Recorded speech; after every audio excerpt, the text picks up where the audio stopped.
915 Talk is a production of Desert Voice Media. You can visit desertvoice.media to learn more. 915 TALK. The world is looking at El Paso. What will we say to the world? From the KELP studio in El Paso, this is 915 Talk. And now your host, Episode 337. Good afternoon, beautiful citizens of the Borderland. This is 915 Talk, and I'm your host, Andy Frecka. Today we are yet again broadcasting from the heart of the world's largest borderplex. We're here at the KELP studio in El Paso, and today we have the distinct privilege of having Mac Daddy Del Norte on the board. Mac Daddy Del Norte, ¿cómo vas tú aujourd'hui? Wow. Estoy bien. ¿Qué tal tú? Ah, parlez-vous pas français? Oui, oui. Oui, oui. Poquito. Okay, in your world, Mac Daddy Del Norte, Yeah. how do you spell we? Oui? Yes. You said oui? W-E? no, you said we. Oui, oui. Oh. Oh, man. How do you spell it? I'm going to go with... I remember. O-U-E?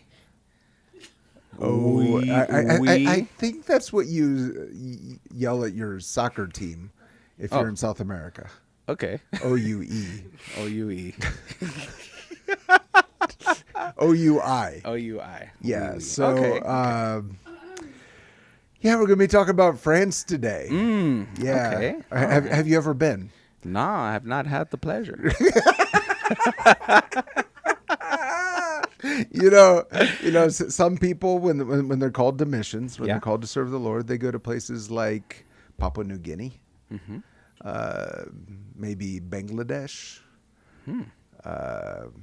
Pakistan, Wow. Zimbabwe. Are those the places you've been called to? No, No? I'm just saying that's where some people go, Okay. and some people feel called to go to the Bahamas or places like France. Nice. So today we have a group with us. They went to France this summer. Wow. How Yeah. exciting. Yeah, no, it is cool. Actually, joking aside, France seems to be, in my mind, one of the most difficult places you could go to do evangelism. How so? Well, I guess you don't know about France. No, I don't. Yeah, so it's the Maginot Line, all that kind of stuff. It goes way back. But a lot of Europe isn't really open to the gospel. Oh, okay. And so you go and it's like really nice, but you know, when it comes to talking about spiritual things, it can get to be a little bit A difficult. little bit tough. Yeah. So have you ever heard of King's Kids? Definitely, yeah. Yeah. What do you know about King's Kids, Mac Daddy? Well, that they've been called to spread the word of the Lord or the gospel.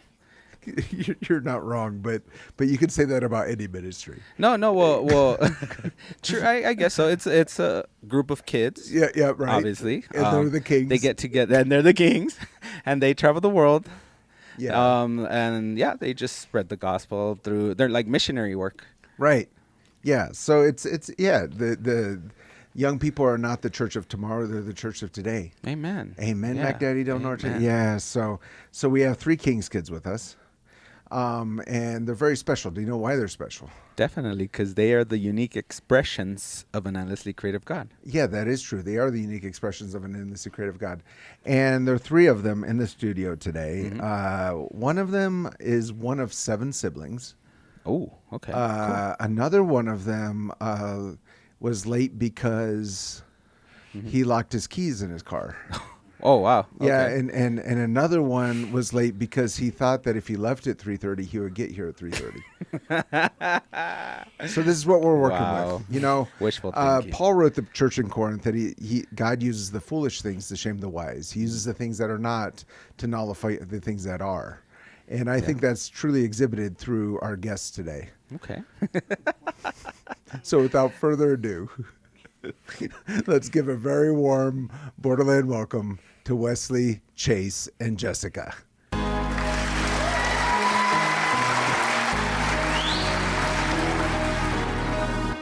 Wesley, Chase, and Jessica, welcome back. It's good to be back.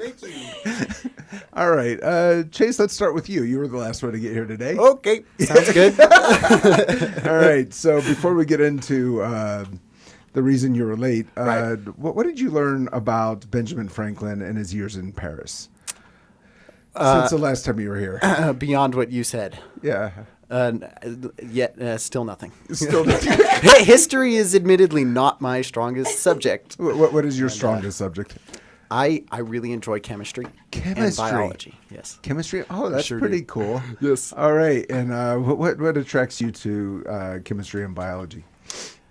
Something about it is that I never really liked math, but I found that chemistry brought practicality to the math that I was actually doing in like unit conversions and whatnot. Oh, wow. So it enhanced another subject while being fun in and of itself. I was like, I hate math, but I love chemistry. The results are explosive.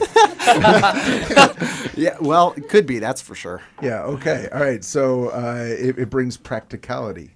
Right. I like that. Speaking of practicality, what happened today that you locked your keys in your car?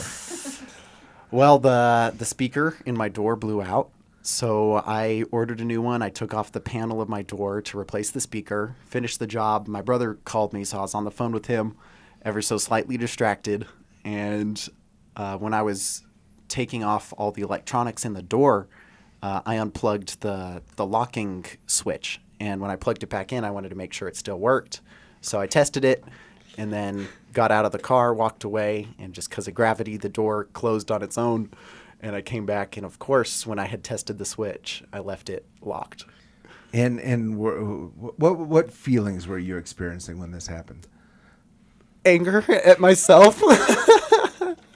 But then I reminded myself that I'm human and that everybody locks their key in their car at one point or another. Oh, I like that. It's the first time I've ever done it. It's good to show grace to yourself. Yes, sure is. And how did you get the keys out? I checked my insurance app and they said your car isn't covered to get a free locksmith, whereas all the other cars on our policy is. So that was bad. So I ordered a locksmith for $104.50.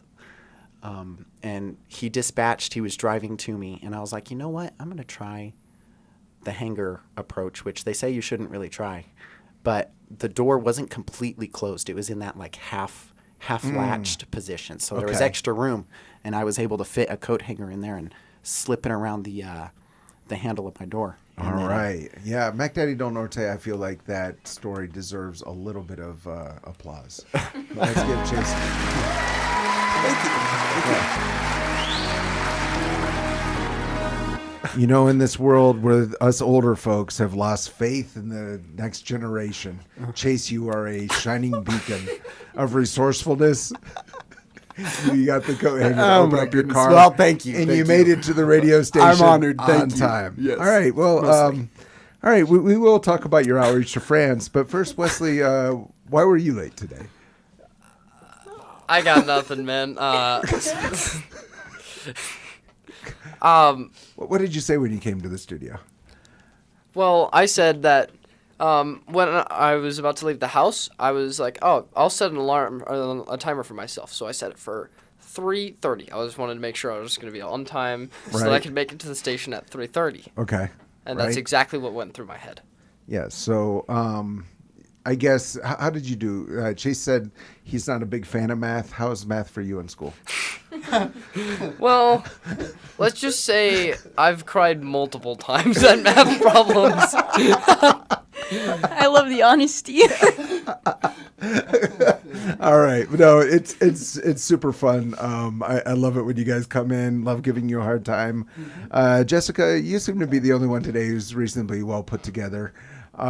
So we'll start with you talking about France. So King's Kids, you guys were all in, I guess, in June, July before you left, and talking about going there.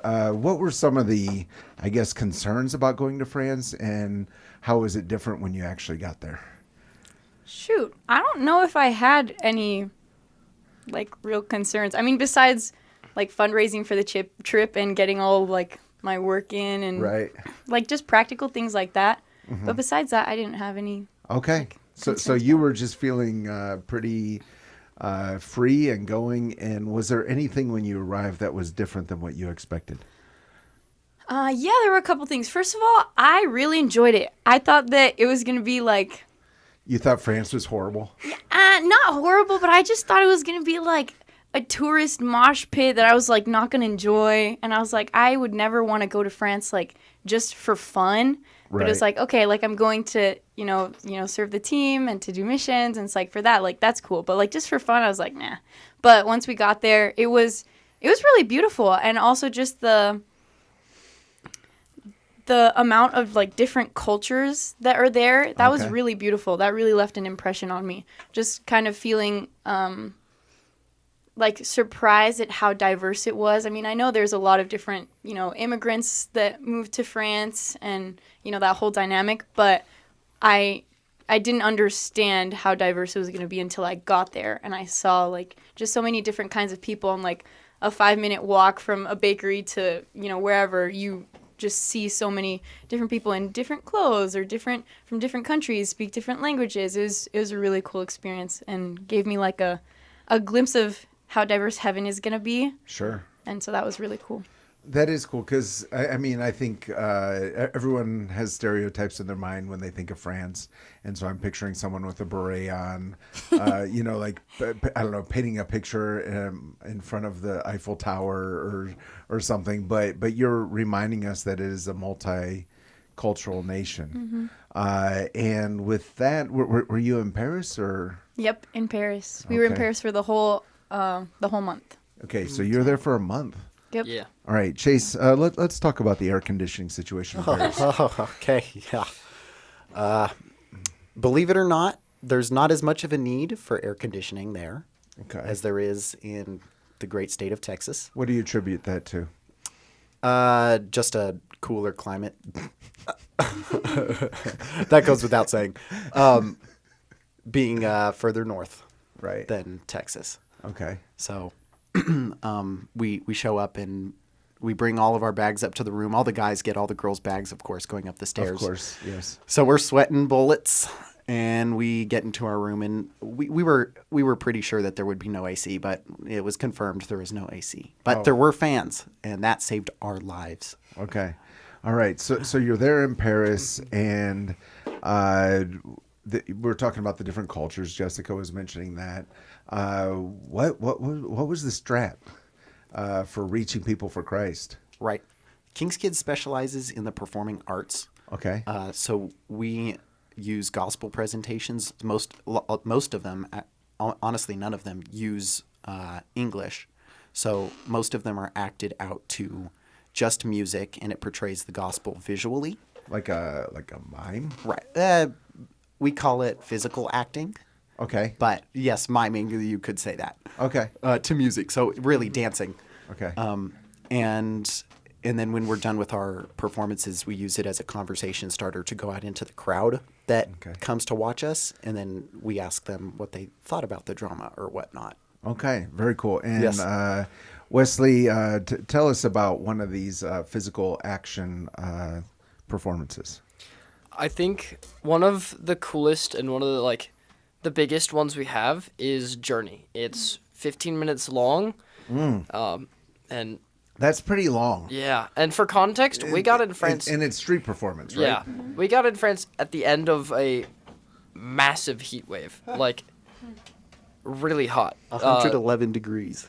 Sorry, I missed it. It was 111 degrees Fahrenheit the day we arrived In France. in France. Yeah, but we were doing this play where we have Adam, right? And Adam is played by someone wearing a white T-shirt. Okay. And then we have God, who has like a crown and like a sash. And God creates the world and then creates Adam.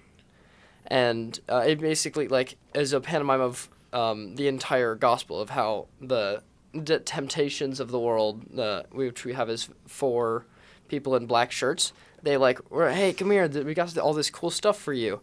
And then they turn on him after he jumps into all the sin, and they beat him up in front of a crowd. It's really funny.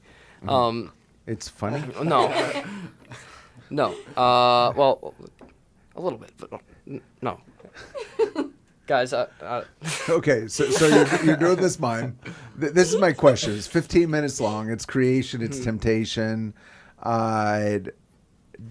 You're in a busy city, a world capital, of course, of France, but a world-class city. people are in a hurry. Were people stopping to watch? Yeah, actually. We were a lot of the times on like walkways or bridges, and we would see people like on their bikes driving by, and they would get off their bike and just stop and watch us. Because we've seen in Paris, we saw in the Philippines, this drama and the other dramas like it, they really have power, and they've really been gifts of God in evangelism and very good tools for spreading the gospel. Yeah, no, that's super cool. I don't know how to really ask this question. I'm going to ask Jessica. You talk about people would stop to watch this. Well, you don't like the word mime, but it's sort of a mime. People are acting without using words. There's a soundtrack. People are stopping. Was it more of the immigrant community that was stopping to watch, or was it French folks, or who was stopping? Correct me if I'm wrong, you guys, but I think it was a pretty decent mix of everybody. Okay. Yeah. Like, again, anywhere you go, like, there's just such diversity anywhere you are. And so as we're in these big plazas and there's, I'm sure, like, multiple people that are just tourists, I talked to quite a few groups of people that were there as tourists, and, they've got time to stop and watch, or there's people from their commute home after work, or there's just a really even mix of all kinds of people that were stopping to watch us, which was cool because we got to interact with like a little bit of everybody. I did want to ask about that, but first I do want to mention that we have someone watching us on our KELP Christian Radio page, because we do live stream on both Facebook and YouTube, and this person's name is Nick Barr, and he says, "Woot woot Wesley." I was babysitting his kid before I came here. Okay. All right. Very cool. So people were stopping, and how did you? I think the idea, and you're kind of referring to this, was to interact with them. How did that actually happen with the language barrier, and like what did that look like? It depended on who we were trying to talk to, but really at the end of the day, it was just walking up to someone and starting a conversation with them, which was, at first, I think we were all pretty like nervous about it, but we had some really cool teaching times in preparation for all of that, just being encouraged about sharing the joy that we have and getting excited about the fact that Jesus died for our sins, and that's amazing, and letting that really like lead us to want to share that with other people. And when I'd get nervous about it and be like, no, like, remember, Jesus died for my sins. Like, this is a beautiful thing that I get to experience. And it, like, helped me get excited to just walk up to someone. And there were a few times that either I'd start a conversation with someone and they wouldn't speak English. And if I would either hand them a track in French, or if I felt led and there was someone nearby, like a translator, I'd go grab a translator and bring them over. But also, a surprising amount of people spoke English, a lot of people. Mm-hmm. So even if it was, even if they felt like it was broken English, they did a great job. And so it was really cool that they were willing to engage with us. And I think they definitely understood. Some people understood more than they spoke. So it still worked well for us to share the gospel with them. Right. No, that's super cool, just because, a couple things I want to underline. One is, I think some people can be like, well, street evangelism doesn't work anymore. But usually people are saying that aren't doing it or doing much of anything. And the second part is just what you're saying. If we truly have joy in our hearts because we've been saved by Jesus, we're going to want to go out and tell people. And so love hearing all these things. If you're just joining us, we're with Wesley, Chase, and Jessica. They're with King's Kids here in El Paso, and they recently went on a trip to France. We're hearing how that went because we talked to them before they went on the trip. So now we're hearing the stories from after. So that's super cool. We're going to continue this conversation, but first we're going to take a break. And this is your daily reminder that 915 Talk is a production of Desert Voice Media. And the website is just that, desertvoice.media, and you can go there, click on that 915 Talk link, and listen to this or any previous 915 Talk conversation. We want to be the voice in the desert, preparing the way of the Lord. And we appreciate each of you who join us each and every weekday afternoon as we learn to love our city, love our neighbors, and give God all the glory. We're going to go into a break. Do not touch that dial. We'll be right back. Don't touch that dial. 915 Talk is listener supported and is a production of Desert Voice Media. That's right. It's people just like you who make this program possible. Together with Desert Voice, you can learn how to better serve our neighbors and pray for our community. To become a Desert Voice Media partner, you can visit desertvoice.media. That's right. That's the website, desertvoice.media. Take a look and join us today in reaching our borderland for Christ. As a business owner or CEO, you carry a lot, big decisions, heavy responsibilities, and often no one to process it with. That's why C12 exists. C12 is a confidential peer advisory group for Christian business leaders who want to build great businesses for a greater purpose. It's not networking, and it's not a class. It's a room of leaders committed to excellence, accountability, and purpose. If that sounds like what you've been missing, learn more at c12borderplex.com. 915. Testify.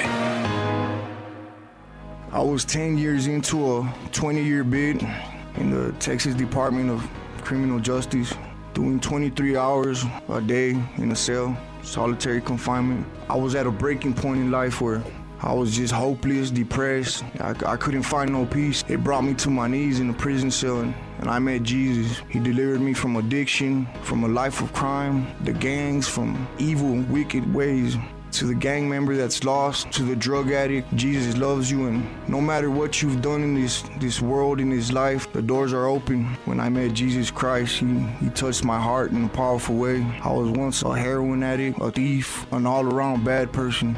My name is Daniel Chavez. I'm from Central El Paso, and I just want the world to know that if he did this for me, he could do it for anybody. And they overcame him by the blood of the Lamb And by the word of their testimony. Desertvoice.media. We're back.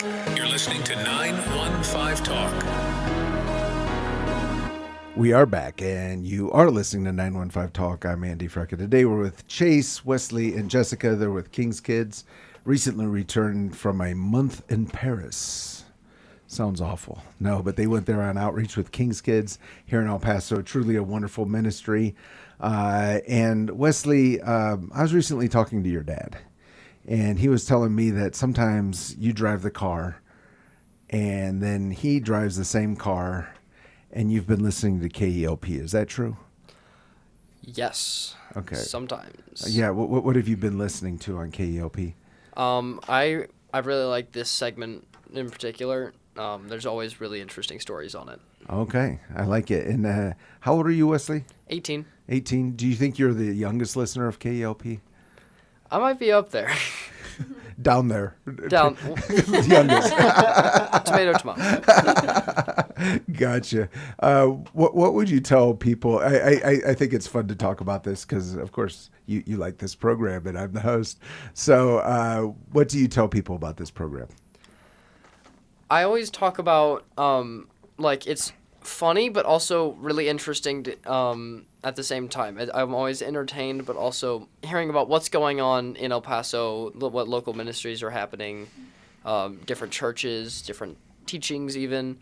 There's always just a lot of good stuff on the program. Yeah. Like recently with your interview you did, or someone did of you on this show where you talked about your time in Russia. I really liked that episode because it was super cool hearing about your missionary time and your experience. Yeah. Well, thank you for saying that. You're too kind, Wesley. Too kind. But it's super fun, of course, for us here to hear about different people from all over who listen to the radio. And I thought it would be fun for our audience to hear from one of our younger audience members. During the break, you were talking about the spiritual climate in France. Speak into that. Yeah. It's rough. It's with all of the immigrants in France right now. There's really a giant divide between the humongous Muslim population, the humongous atheist population, and the very small Christian population. Mm. And so in that, there's such like a strange dynamic that we see a lot of New Age or like even voodoo stuff it was being more popular. Tarot was mentioned a lot. You could hear it in like regular conversation even. just these like magic and mediums and that kind of thing, in such this like turbulent spiritual climate, that was a very like present thing, was like the supernatural, I guess. Right. And, you know, only occasionally do guests on this program pray before we go on air. You guys prayed. I think that's your good King's Kids training. Chase, what were the prayer times like in France for the King's Kids team? Wow. I can't even begin. I haven't experienced corporate prayer like that before. The YWAM base that we stayed at did it especially structured, which was great. Every morning, we would gather for... What does YWAM stand for? Oh, right. YWAM stands for Youth with a Mission. Oh, I thought it was Youth Without Any Money. That too. Did I already tell you that one? You did. Yes, you sure did. Yogurt with any meal. Youth with a meeting. Yeah. Youth with a meeting. Yeah, we sure do. Anyway, you were there at the Youth with a Mission Right. Center, and they were having prayer times? Yes, we sure were. There was this thing we did called Activate Paris. It was just this it was focused on evangelism. That sounds like something out of a Marvel movie. But Activate Paris. Okay. You know, it actually does. It really does. And we would break up for this 10-day event. We would break up. The mornings were for worship, prayer, and teaching. The afternoons were for one-on-one street evangelism all over the city. And then the evenings were for these open airs where we would do our whole program. And in the morning, we would have prayer times together with our team, which was 33 people, I believe, and probably about 70 other people from other countries all over the world. Wow. So it was this mix of different cultures. How many people were there with YWAM and King's Kids? Altogether, I believe it was in between the 100 to 120 range. Okay. And how many were King's Kids El Paso? King's Kids El Paso was a team of 33. Now, we did have 2 people from Australia join us. They added a lot to our team, of course. Okay. All right. So what was different about these prayer times? It was nice to remove ourselves from the American bubble, which doesn't sound like it should make that big of a difference in prayer. But for me, it really did, because there are different observations that people have about, like we were talking about a second ago, cultural climate. People coming from just completely different walks of life have different things to pray about. And we got to hear other people pray. And I remember sitting down and praying with some people and just thinking to myself, wow, this is something that I've never heard anybody pray about. I sadly don't remember exactly what it was, but you know, it is true that their life is different. Therefore, their prayer life is different as well. Okay, yeah, there is something special to joining with other brothers and sisters from around the world. Yeah. Maybe even harks to that moment when every tongue, tribe, and nation will be gathered before the throne, and you know, even different languages, all those things. So, what kind of things were you praying for? We were, since it was the 10 days devoted to evangelism, we were mostly praying for the Lord to work in Paris, both through our event and through whatever other way the Lord decided to work. But it was mostly for the people of Paris to hear the gospel and give their lives to Christ. Okay, and one of the biggest things we prayed for while we were there were some of the spiritual strongholds that are in Paris. So places where the enemy has a bit of a foothold. And these were pride, loneliness, and do you guys remember the third one?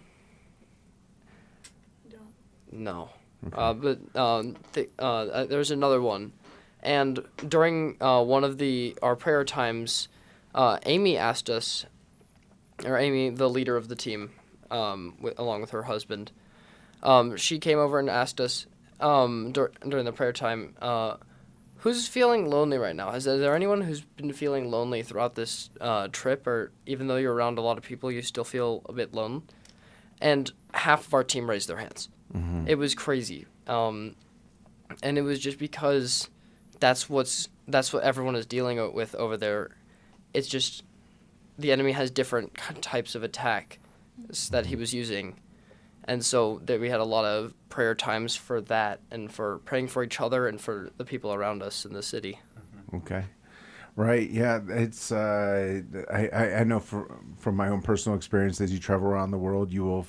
That there is a different. I guess to use a modern word, there's a different vibe everywhere. Everywhere you go, and what you're saying is there's a lot of folks in France dealing with loneliness. Yeah, for sure. It's really big. And Jessica, tell me about. You talked about you would show your program and then. You would go up and talk to people. What were some of those interactions like? Who were some of those people? Yeah. Oh man. It makes me so happy thinking about some of the conversations that I had. Some of my favorites.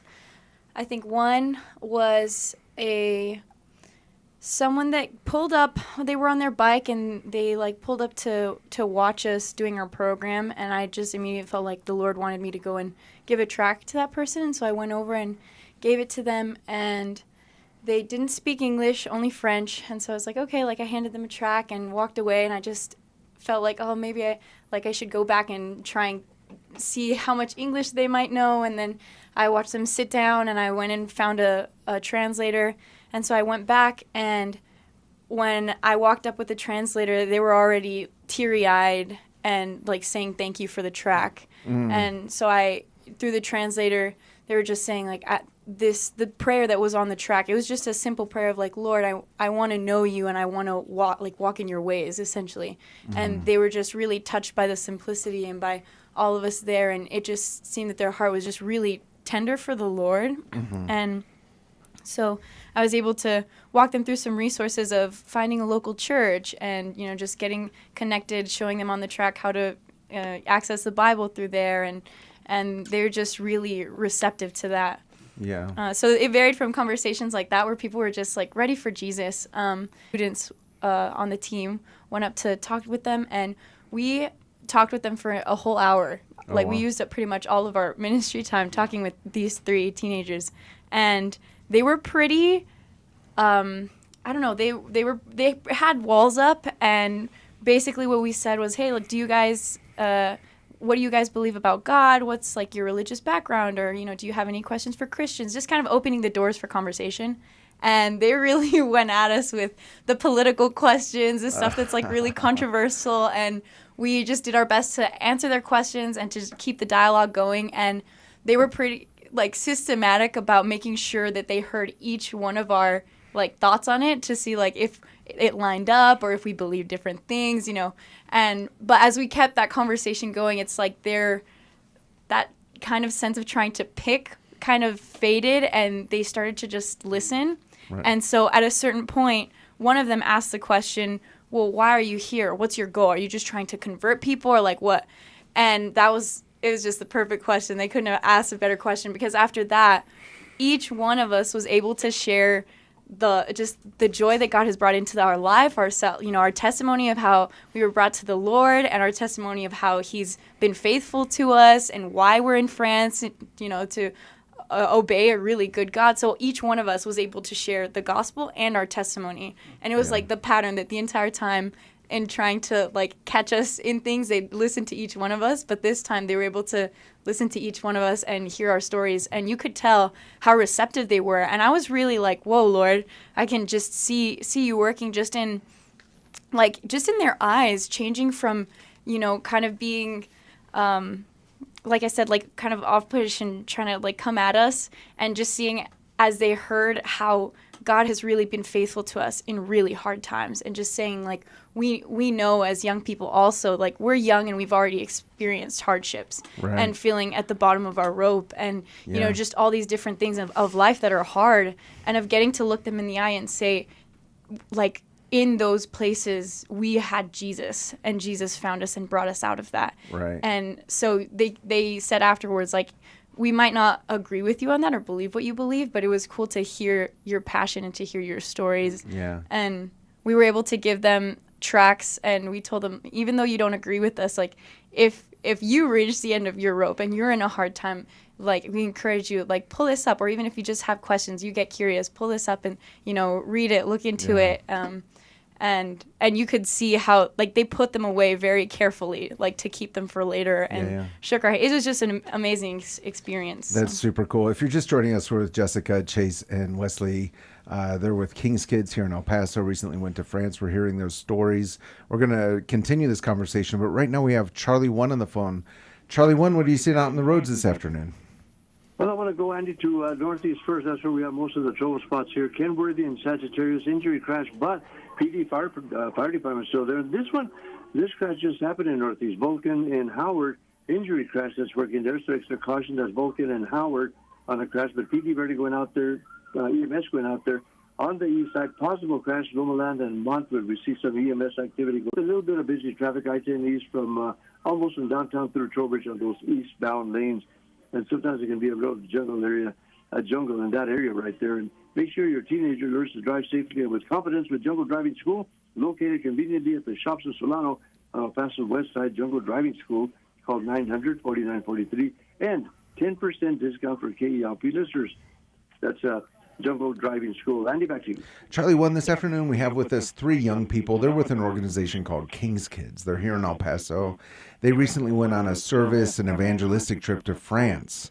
They were there for a month, and I know that when they returned to El Paso, they were fed up. They were tired of the baguettes, the croissants, the escargot, the foie gras, all those things you'd normally get when you're in Paris. And they were looking forward to a bowl of true El Paso authenticity. Where would you recommend they find those bowls? Well, that authenticity is, of course, the menudo, well known here in the Southwest, and it's the it's called a long time ago. It's called the poor man soup, but very delicious. There's nothing poor about it. It's very delicious. They're gonna love it, especially they're not used to this Southwest El Paso cooking, and this is homemade menudo. It's homemade. There's in jars. You can pick it up, put it in the refrigerator, and then at your convenience, put it in the microwave, warm it up. Get the oregano. Can't miss that oregano. Where to pick it up? Eastside Choice Meats, Lomaland and Traywood. Andy, back to you. Thank you, Charlie. West kids here in El Paso talking about their trip to France. And Jessica, I really appreciated what you shared before the break.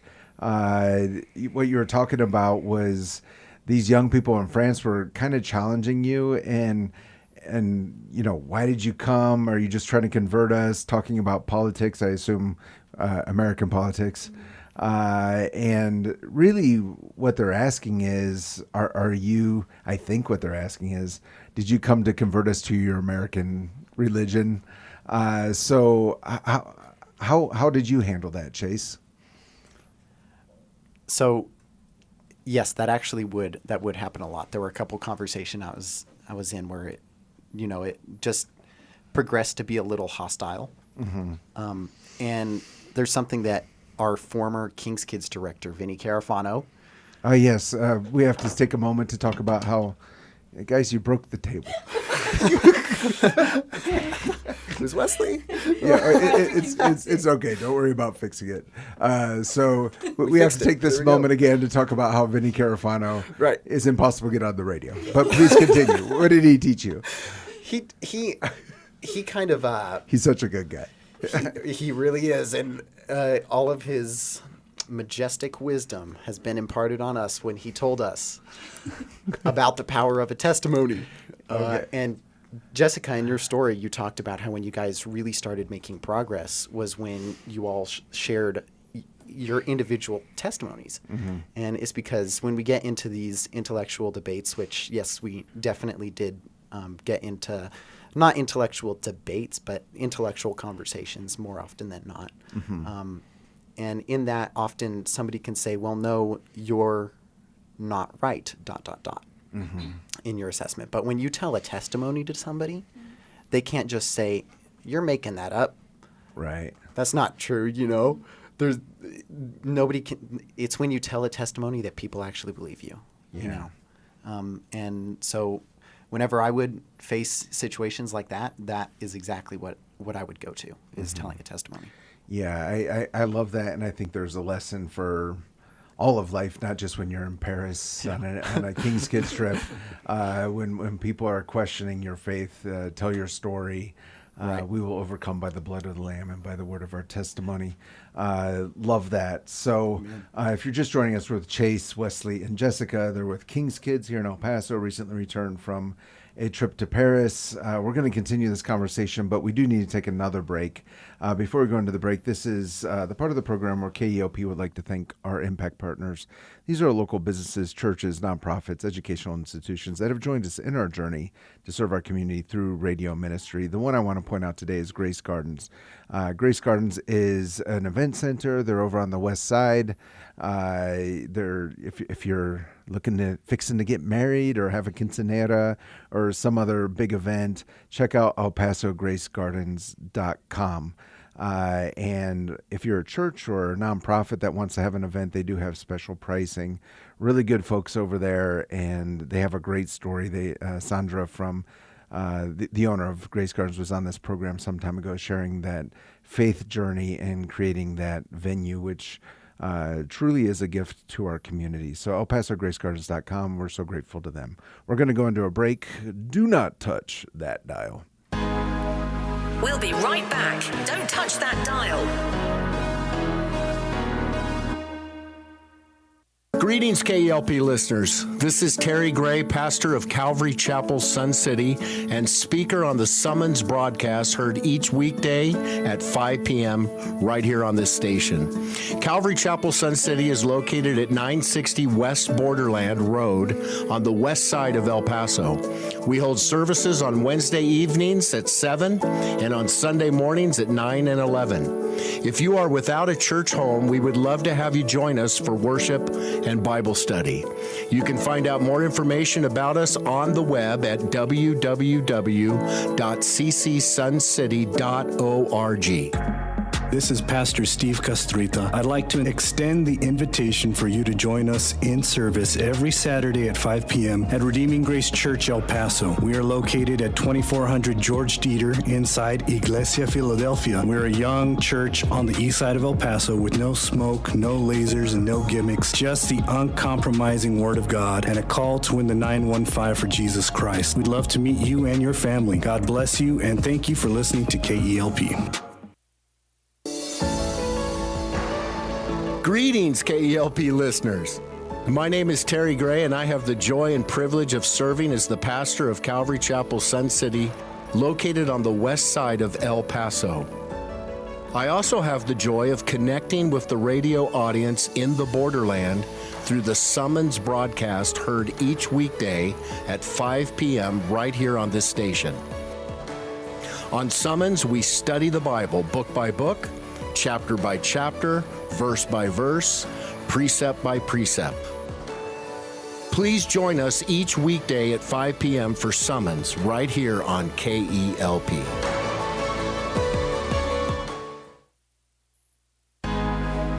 We're back. You're listening to 915 Talk. We are back, and you are listening to 915 Talk. I'm your host, Andy Frecca. Today we're with Wesley, Chase, and Jessica. They're with King's Kids here in El Paso, talking about the trip to France, talking a lot about ministry. During the break, we were talking about the food.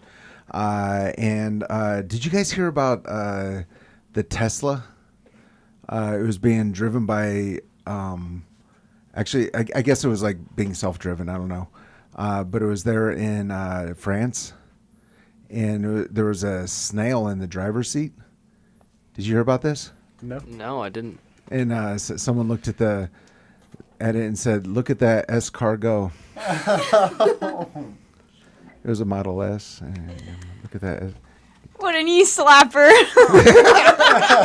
Oh, man. So, anyway, look at that escargot. Yeah. Anyway, but you said that while you were during the break, you told me you didn't have any escargot when you were in France. No, we didn't have escargot. Okay, so Jessica, let's talk about this. You're in France. Were you guys just like eating salami sandwiches? Oh yeah. Yeah. Yeah. Sometimes. No baguettes, nothing. Oh. We ate a fair few baguettes in Patisserie. Probably too many. Yeah, and pastries. Oh my goodness.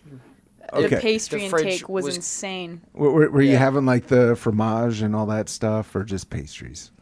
Like how deep did you go in the French cuisine? Yeah, about that much. About that Yeah, much. okay, he's showing me about 18 inches deep into the... Into the cuisine. We did have cheeses and butters and breads and what else? A You're lot just of different describing kinds a of pastries. grilled cheese sandwich right now. Yeah, well, what can you say? That's most of French food. See, let's I be want to honest. talk about this because here's the deal. We go into the world to preach the gospel, and that is, we need to be doing that. Jesus told us to do that. Amen? Amen. Amen. Okay. Now, when we go to the nations, each nation is, I say at the beginning of this program, like each of us are a unique expression of an endless creative God. And that's true of the nations.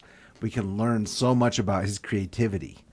So I believe when you go to France, you need to try the escargot.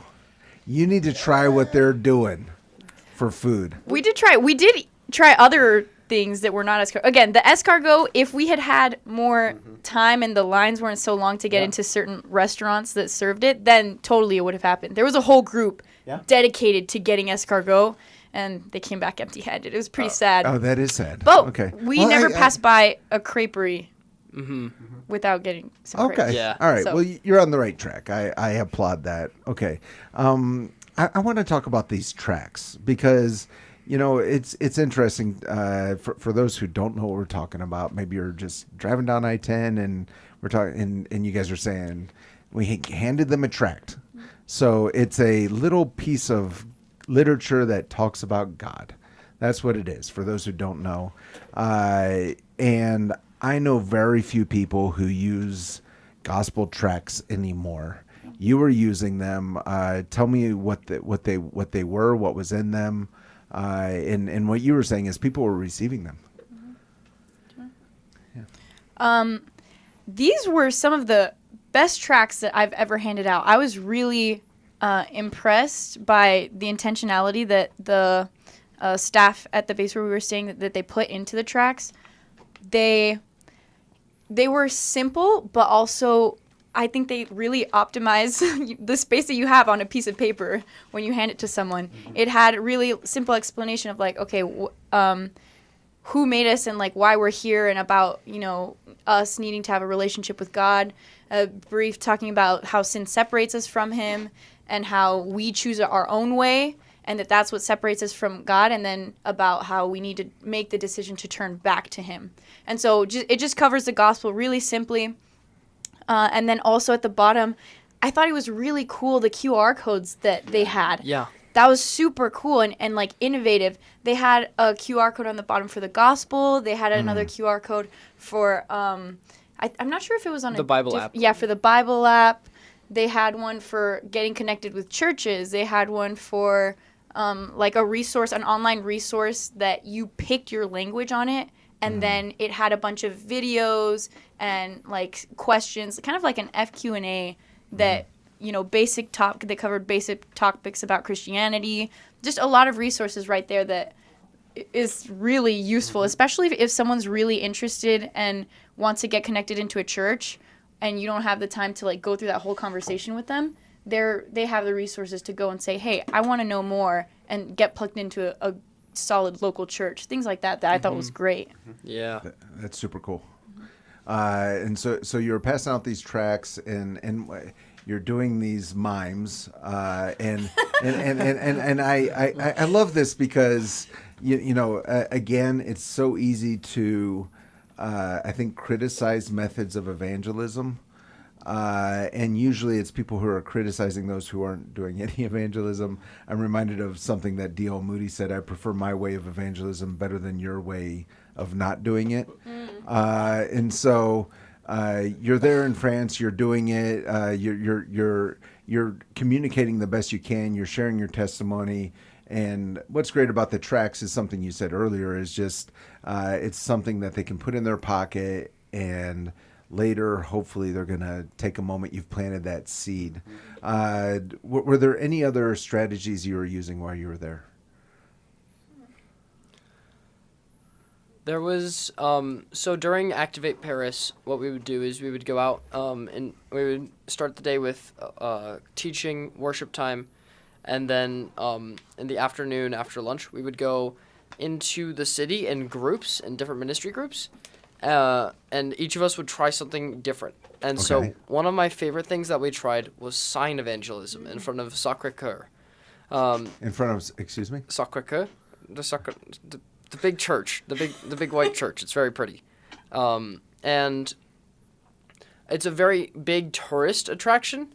So what we did was we took whiteboards and we wrote, "What brings you joy?" or different questions like this, and we held them up for people to see. Mm-hmm. And people really liked engaging with that because it was like they thought they were going to be on video, or it was just like it's an interesting question to see. So they'll walk over and they'll be like, "Hey, I think so and so brings me joy," and I'm like, "Can I tell you what brings me joy?" Mm-hmm. And then we tell them about Jesus. Yeah. Okay. So that's pretty cool. Mm-hmm. You're holding up whiteboards with signs to start conversation, and it always blows my mind because you think of a committee meeting where people will be talking about ideas for evangelism. And I know a lot of committees that would shoot down that idea. But you said it worked. It did work. There were a lot of people walking. I don't know if it would work here because nobody walks here. You can't walk in El Paso. It's too big. Right, it's too far apart from everything. Yeah. Gotcha. Okay, so any other strategies that we're missing? There was sports evangelism was another one. Uh-huh. Sports evangelism, the signs. Business evangelism? Were you there when France lost the World Cup? Yes. We were there. Yeah. How did the town folk receive that news? They were sad, and they told us not to go out that night. Yeah. Anytime there was another, like whenever there were games that involved like a large population of the area where we were in, they were like, hey, like these people are playing tonight, like don't go out because this is largely that country's population, so if it's good or bad, it's gonna be crazy either way. Yeah. Right. Okay, so you all have been on King's Kids outreaches to the Philippines, where else? The Republic of Georgia. Okay. Poland and Cambodia the years before that. Okay, and now France. And I know that you like to tell stories, of course, from all those countries. That's very normal. What is the story 5 years from now you'll be telling about? What will your takeaway be? What will you say about the trip to France? Okay, I got one. Okay. And it's a little ironic because it's actually something that took place right before and right after France. Okay. So I was slightly behind on my funding. So I went down to the plasma center and sold my plasma to help raise extra money for the trip. And I love your problem solving. Well, thank you very much. I actually started that last year for the Philippines, and I was like, you know what, I'm going to do it again this year. Yeah. Because it works, Yeah. Nothing in this program is in any way to be construed as medical advice. Right. No Please kidding. continue. Right. And so I come out, and this homeless gentleman approaches me, and he says, I lost my job, my car, my house. I haven't eaten in a week. And he was wondering if I could spare some change to go buy him some food. And I was like, you know what? Yeah, I'll absolutely go up with you to McDonald's right there, and I'll get you whatever you want. And he just asked for the money, and I was like, I can buy food for you, but other than that, I don't think I can just give you money. And he was like, well, okay, in that case, would you come with me down to Dollar General and get me some Gatorades? And I was like, okay, this is really strange. But yes, sure, I can totally get you some Gatorade. So I went down with him, and I started asking him about his life. I said, so it sounds like life is pretty, very, very difficult for you right now. Mm-hmm. And he was like, yeah, life is hard.